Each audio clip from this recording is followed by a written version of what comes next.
بسم اللہ الرحمن الرحیم۔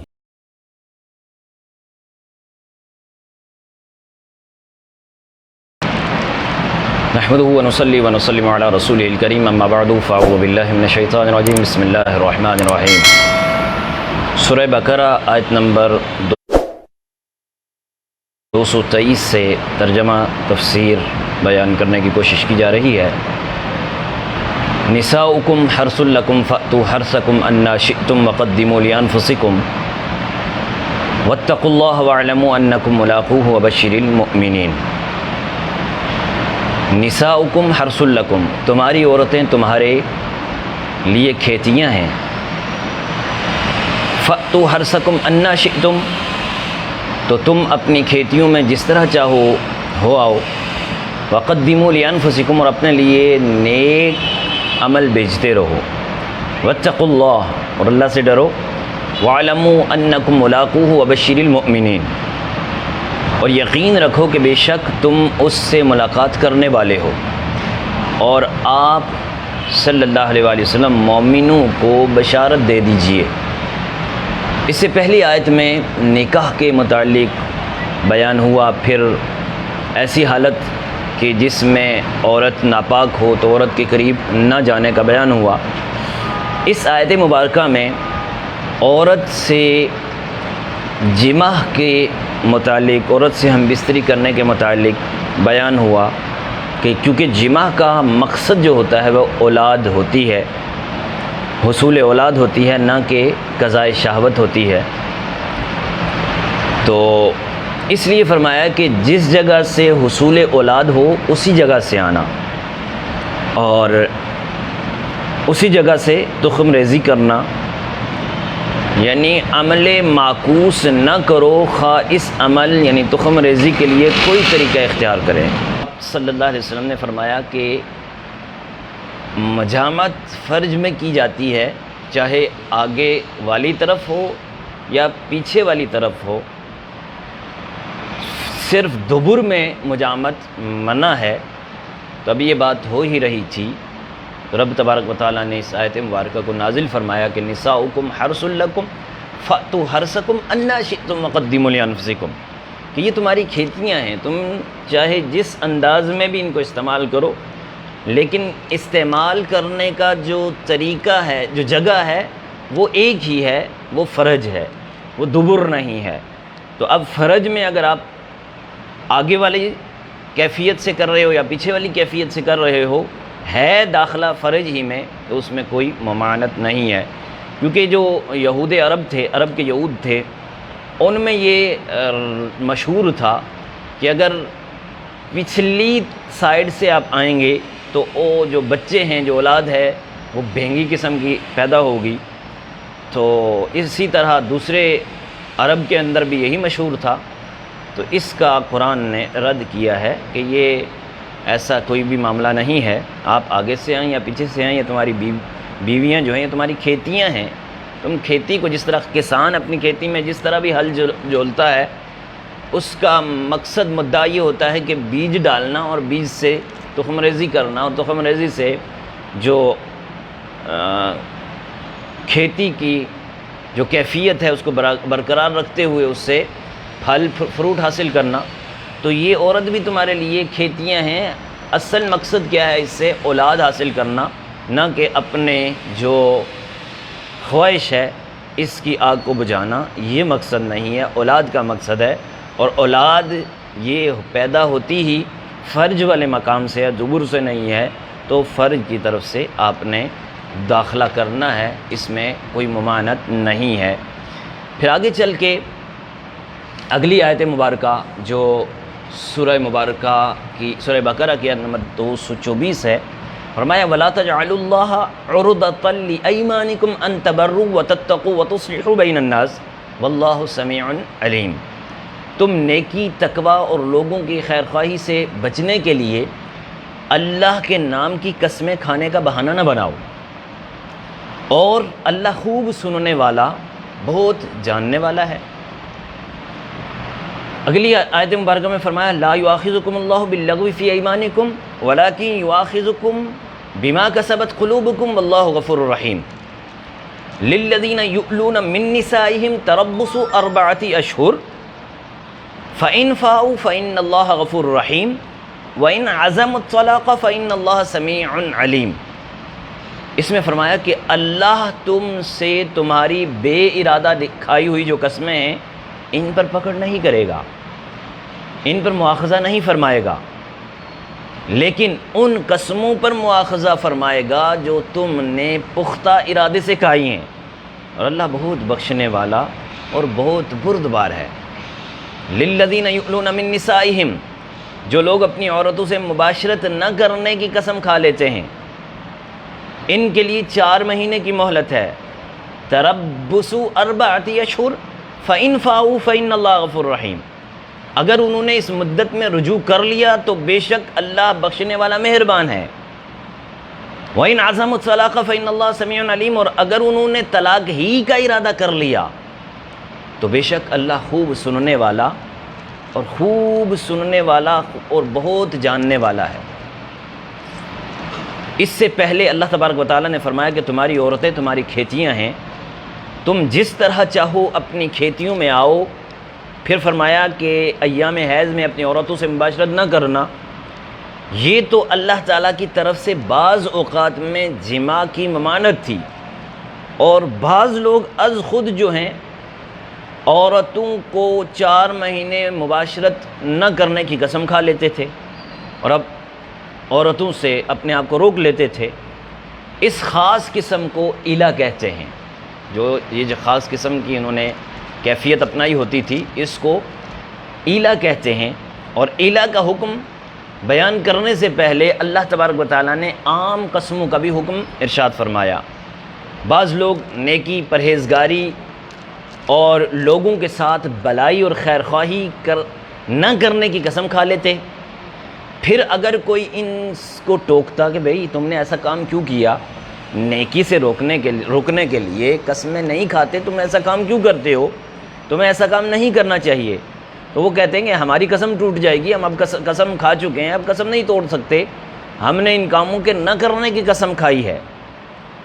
تو علامہ سیوطی لکھتے ہیں کہ حضرت ابن عباس رضی اللہ تعالی عنہما نے اس آیت مبارکہ کی تفسیر میں فرمایا کہ ایک شخص یہ قسم کھا لیتا ہے کہ وہ اپنے رشتہ دار سے کلام نہیں کرے گا، اپنے رشتہ دار سے کلام نہیں کرے گا، یا صدقہ نہیں دے گا، یا ان 2 آدمیوں کے درمیان صلح نہیں کروائے گا جو آپس میں لڑتے ہیں یا لڑ رہے تھے۔ وہ کہتا ہے کہ میں حلف اٹھا چکا ہوں اور یہ کام نہیں کروں گا۔ تب یہ آیت کریمہ نازل ہوئی کہ نیکی اور خدا خوفی کے کاموں سے رکنے میں جو آپ حلف اٹھا چکے ہو کہ یہ کام نہیں کروں گا، یہ اللہ کی قسموں کا بہانہ نہ بناؤ۔ گویا اللہ تعالیٰ کا منشا یہ ہے کہ تم ایسی قسموں کو توڑ کر ان نیکی کے کاموں میں مشغول ہو جاؤ، اور اب ان قسموں کو توڑنے کا کفارہ ادا کر لو۔ یہ اللہ تبارک و تعالیٰ کی طرف سے ایک منشا ہے۔ اللہ تعالیٰ نے ان آیات میں یمین یعنی قسم اور ایلا کا بیان شروع کیا، اس لیے ہم پہلے یمین کا لغوی معنی، شرعی معنی اور یمین اور ایلا کے شرعی احکام بیان کرتے ہیں۔ قسموں کے متعلق جو ارشاد ہوا، سب سے پہلے یمین کسے کہتے ہیں؟ علامہ راغب اصفہانی لکھتے ہیں کہ یمین اصل میں دائیں ہاتھ کو کہتے ہیں، یمین اصل میں دائیں ہاتھ کو کہتے ہیں۔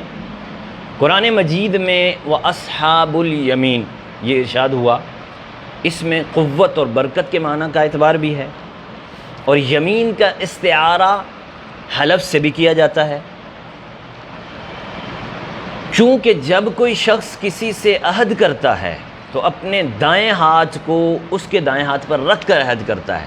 جیسے اوت اٹھاتے ہیں، حلف اٹھاتے ہیں تو یوں کر رہے ہوتے ہیں، اس کا مطلب کیا ہوتا ہے؟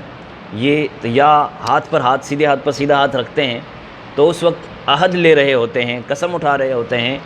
قرآن کریم نے اس پیرائے کو یوں بیان فرمایا، ام لکم ایمان علینا بالغۃ الی یوم القیامہ، سورہ مبارکہ فرمایا تمہارے لیے ہم پر کچھ عہد و پیمان یعنی قسمیں ہیں جو قیامت تک پہنچنے والی ہیں۔ یہ قرآن کریم فرقان حمید میں بھی قسم کے متعلق ارشاد ہوا۔ اس کے بعد تفصیل کے ساتھ علماء نے قسم کے بارے میں فرمایا ہے کہ مستقبل میں کسی کام کے کرنے یا نہ کرنے پر طلاق کی قسم کھانا جائز۔ مثلا یوں کہے کہ اگر میں نے فلاں کام نہیں کیا یا کیا تو میری بیوی کو 3 طلاقیں یا میری باندھی آزاد ہے۔ علامہ ذیلعی، علامہ ابن حمام، علامہ شامی اور اکثر فقہا کی یہی تحقیق ہے کہ جب کسی شخص پر دعویٰ کیا جائے کہ مثلا اس نے کسی شخص کے 1000 روپے لے لیے یا اس نے کسی کی زمین غصب کر لی تو مدعی جو ہے اس کے پاس گواہ نہ ہوں تو مدعی علیہ پر قسم آئے گی۔ تو اب مدعی علیہ اللہ کی قسم کھا کر کہے کہ اس کے ذمے 1000 روپے نہیں ہیں، اس نے زمین غصب نہیں کی۔ علامہ ابن حمام، علامہ ذیلی، علامہ حسکفی اور علامہ شامی اور اکثر فقہا کے نزدیک اس کے لیے طلاق اور عتاق کے ساتھ حلف اٹھانا جائز نہیں ہے۔ مثلا یہ کہنا جائز نہیں کہ کیا کہنا جائز نہیں؟ یہ کہنا جائز نہیں کہ اگر اس نے زمین غصب کی ہو تو اس کی بیوی پر 3 طلاق۔ اور بعض علماء کے نزدیک اس زمانے میں یعنی آج جو زمانہ چل رہا ہے اس میں اس طرح کی قسم جائز ہے، کیونکہ عام جھوٹی قسمیں لوگ کھا رہے ہوتے ہیں، اللہ کی قسم، رسول کی قسم، قرآن کی قسم، یہ جھوٹی قسمیں کھا رہے ہوتے ہیں اور جھوٹ بھی بول رہے ہوتے ہیں۔ لیکن اگر کسی کو کہا جائے نا کہ اگر یہ تو نے کام کیا ہے تو تیری بیوی پر 3 طلاقیں ہیں، اب وہ ڈر کے مارے اگر کیا ہوگا تو فوراً بول جائے گا کہاں یار میں نے یہ کام کیا ہوا ہے، تو ڈر کے مارے بول جائے گا۔ تو کہا فی زمانہ اس طرح کی قسم اٹھایا جا سکتی ہے اور اٹھانا میں کوئی حرج نہیں ہے۔ قسم کی 3 قسمیں ہیں، ایک یمین غموس، یمین لغو اور یمین منعقدہ۔ اگر کوئی شخص عمدن جان بوجھ کر جھوٹ پر قسم کھائے تو یہ یمین غموس ہے۔ مثلا کسی نے کسی شخص کے 1000 روپے لیے اور وہ قسم کھائے کہ اللہ کی قسم اس کے 1000 روپے میں نے نہیں لیے، حالانکہ اس کو علم ہے کہ اس نے 1000 روپے دینے ہیں اور اس نے لیے ہیں۔ اس کو غموس اس لیے کہتے ہیں کہ یہ قسم کھانے والے کو گناہ میں ڈبو رہی ہے، اور یہ قسم مطلقاً گناہ ہے، گناہ کبیرہ ہے، خواہ اس قسم کے ذریعے کسی مسلمان کو حق دیا جائے یا کسی مسلمان کا حق دبایا ہو یا نہ دبایا ہو۔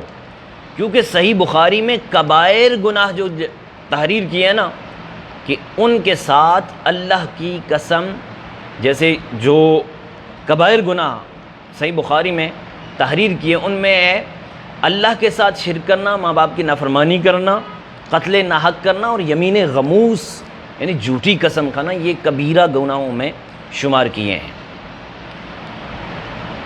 اسی طرح دوسری قسم ہے یمین لغو یعنی بلا قصد قسم کھانا۔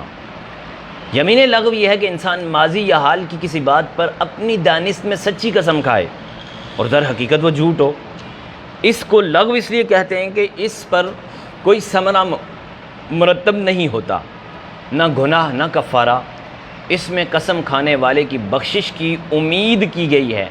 امام شافعی کہتے ہیں کہ یمین لغو اس قسم کو کہتے ہیں کہ جو انسان کی زبان پر بلا قصد جاری ہو جائے، جیسے واللہ، بلا، واللہ، تو ہاں خدا کی قسم ایسے ہی، یا نہیں خدا کی قسم ایسے ہی، تو کہا علامہ شامی کہتے ہیں کہ اس کو بھی یمین لغو کہتے ہیں۔ تیسری قسم ہے یمین منعقدہ۔ علامہ علاء الدین حسکفی رحمۃ اللہ لکھتے ہیں کہ اگر مستقبل کے کسی کام پر قسم کھائی جائے اور وہ جو کام تھا نا مستقبل والا اس پر قسم کھائی تو اسے یمین منعقدہ کہا جاتا ہے، لیکن اس میں شرط یہ ہے کہ وہ کام فی نفسی ہی ممکن ہو۔ اگر کوئی شخص یہ قسم کھائے کہ خدا کی قسم میں نہیں مروں گا یا خدا کی قسم سورج طلوع نہیں ہوگا تو یہ یمین غموس ہے۔ اگر اس قسم کو پورا نہیں کرے گا تو اس پہ کفارہ ہوگا۔ مثلا اس نے قسم کھائی کہ خدا کی قسم کل روزہ رکھوں گا اب اگر اس نے کل روزہ نہیں رکھا تو اس کو کفارہ دینا ہوگا۔ کفارے کی تفصیل علماء بیان کر چکے ہیں۔ ویسے یہاں پر ہم قرآن کریم کی آیت مبارکہ سورہ مائدہ آیت مبارکہ 89 کو تلاوت کر لیتے ہیں۔ اللہ تبارک و تعالیٰ فرماتا ہے لا یؤاخذکم اللہ باللغو فی ایمانکم ولکن یؤاخذکم بما عقدتم الایمان فکفارتہ اطعام 10 مساکین من اوسط ما تطعمون اہلیکم او کسوتہم او تحریر رقبہ فمن لم یجد فصیام 3 ایام ذالک کفارۃ ایمانکم اذا حلفتم واحفظوا ایمانکم،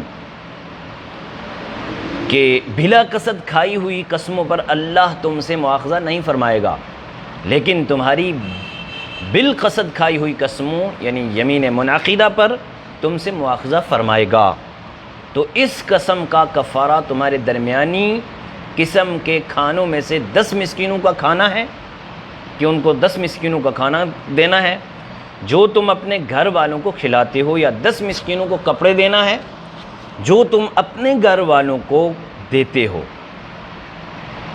یا ایک غلام آزاد کرنا، یا جس کو ان میں سے کسی پر قدرت نہ ہو تو وہ 3 دن کے روزے رکھے۔ یاد رکھے یہ قسم کے کفارے کے بارے میں احکام بیان ہو رہے ہیں۔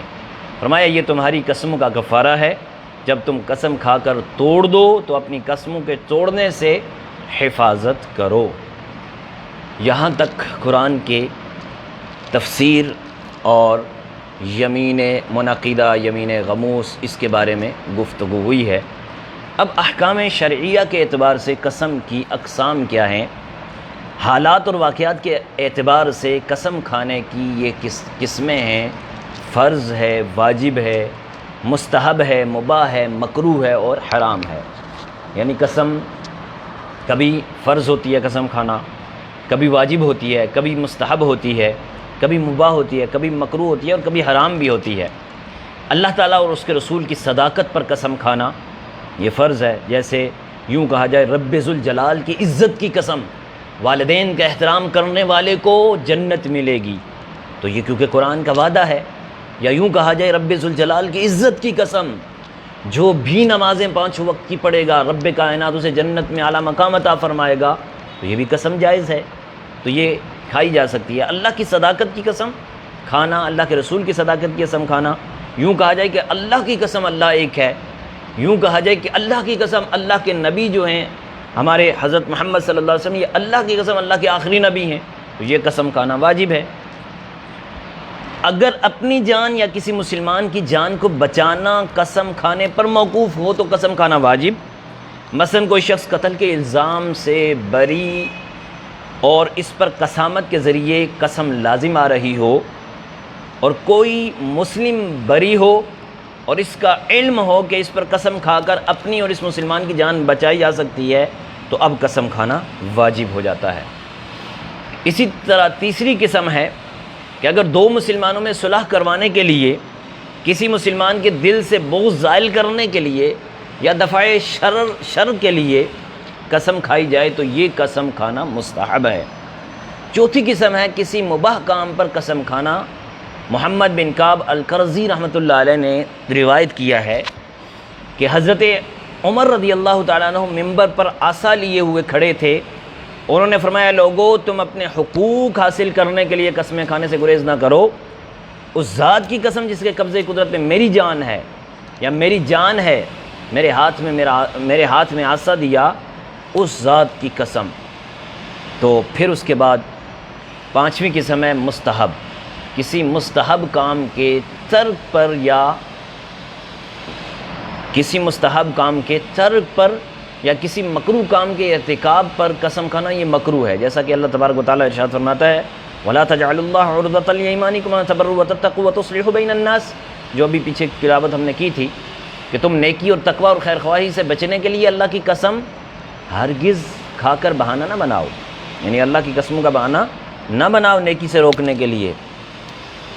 آگے روایت ہے کہ جب حضرت ابوبکر صدیق رضی اللہ تعالیٰ عنہ نے اپنے کزن جو مستح تھے ان کا کھانا پینا، ان کے ساتھ نیکی کرنا آپ نے بند کیا تھا، وہ بند کیسے کیا تھا کہ اما عائشہ صدیقہ طیبہ طاہرہ مفتی عفیفہ رضی اللہ تعالیٰ عنہا ان پر جن لوگوں نے منافقین نے تہمت لگائی تھی تو ان تہمت لگانے والوں میں یہ بھی شامل ہو گئے تھے حضرت مصطح۔ تو جب شامل ہوئے تو اس وقت حضرت ابوبکر صدیق رضی اللہ تعالیٰ عنہ نے قسم کھا لی تھی کہ اب ان کا تعاون نہیں کیا جائے گا، کیونکہ ان کے ساتھ حضرت سیدنا صدیق اکبر رضی اللہ تعالیٰ عنہ تعاون فرماتے تھے، ان کی مدد کرتے تھے، ان کو راشن، ان کو کپڑا، ان کو سب کچھ اب دیا کرتے تھے۔ اب جب منافقین کے ساتھ یہ مل گئے حضرت مصطح تو آپ نے قسم کھا لی، تو جیسے قسم کھائی تو رب تبارک و تعالیٰ کی طرف سے یہ حکم نازل ہوا کہ اپنی قسم کو توڑ دو، نیکی کے کام سے رکنے کے لیے قسم نہیں کھائی جاتی۔ تو اللہ تعالیٰ نے یہ آیت مبارکہ فرمائی نا، وَلَا يَأْتَلِ أُولُو الْفَضْلِ مِنْكُمْ وَالسَّعَةِ أَن يُؤْتُوا أُولِي الْقُرْبَى وَالْمَسَاكِينَ وَالْمُهَاجِرِينَ فِي سَبِيلِ اللَّهِ وَلْيَعْفُوا وَلْيَصْفَحُوا أَلَا تُحِبُّونَ أَن يَغْفِرَ اللَّهُ لَكُمْ، سورۃ النور آیت نمبر 22۔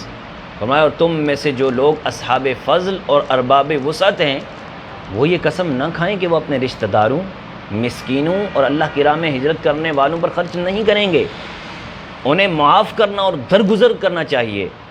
کیا تم یہ پسند نہیں کرتے کہ اللہ تمہیں بخش دے؟ جب یہ آیت مبارکہ نازل ہوئی تو اس وقت حضرت صدیق اکبر رضی اللہ تعالیٰ عنہ نے فرمایا کہ میں نے مصطح کو بخش دیا، میں نے معاف کر دیا۔ اب اگلی ہے چھٹی قسم۔ چھٹی قسم ہے جھوٹی قسم کھانا۔ یہ قسم حرام ہے، جیسے قرآن کریم فرقان حمید نے میں منافقوں کے متعلق بیان فرمایا، وَيَحْلِفُونَ عَلَى الْكَذِبِ وَهُمْ يَعْلَمُونَ، سورۃ المجادلہ آیت نمبر 14۔ فرمایا وہ دانستہ جھوٹی قسمیں کھاتے ہیں۔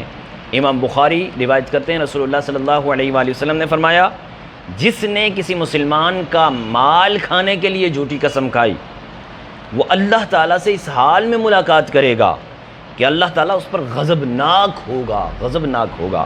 صحیح بخاری جلد 2 صفحہ نمبر 987 پر یہ موجود ہے۔ یہاں تک قسموں کے متعلق تھا۔ اب ایلا کیا ہے؟ ایلا کا لغوی معنی، اصطلاحی معنی اور بعد وقوع طلاق میں فقہائے احناف کا موقف کیا ہے؟ ایلا کا لغوی معنی انشاءاللہ ہم اگلے درس میں بیان کریں گے۔ اللہ تبارک و تعالی ہمیں قرآن کے احکامات کو سمجھ کر دوسروں تک بھی یہ احکامات پہنچانے کی توفیق عطا فرمائے۔ آمین وآخر دعوایا ان الحمدللہ رب العالمین۔ اللہ اللہ اللہ اللہ اللہ اللہ